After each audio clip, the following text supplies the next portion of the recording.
জুলাই গত বছর আপনি একটি স্ট্যাটাস শেয়ার দিয়েছিলেন যে অন্যজন কষ্ট পাবে সেটা ভেবে কথা গিলে ফেলাটাও একটা ইবাদত।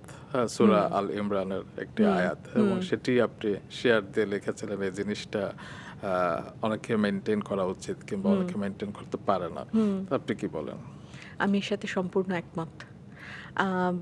কারণ আমাদের সমাজে এবং আমাদের পরিচিতর মধ্যেই তুমি দেখবে অনেকে বলে যে আমি সত্য কথা বলি, সত্য কথা বলতে আমি আমি কেন ঠোঁট ভয় কাটা পাবো, মানুষ। আমি ঠোঁটকাটা মানুষ, মানে স্বঘোষিত আমি নির্যাতনকারী অলমোস্ট।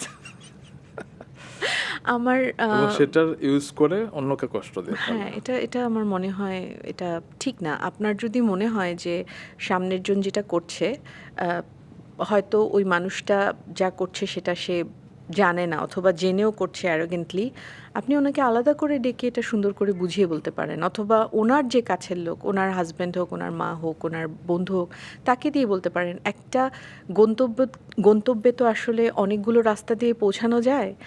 সো আমি অনেক ঠোঁটকাটা এই রাস্তাটা ইচ্ছে করলে অ্যাভয়েড করা সম্ভব। Exactly, I feel so. কারণ এটা একটা ব্যাড ওয়ে। জি, সবার উপরে হচ্ছে মানুষ মানুষের সাথে মিশবে, কাউকে হার্ট করবে না। এক্স্যাক্টলি। সেটা খারাপ কথাটা তো সুন্দরভাবেও বলা যায়, যেটা আপনি বলেন।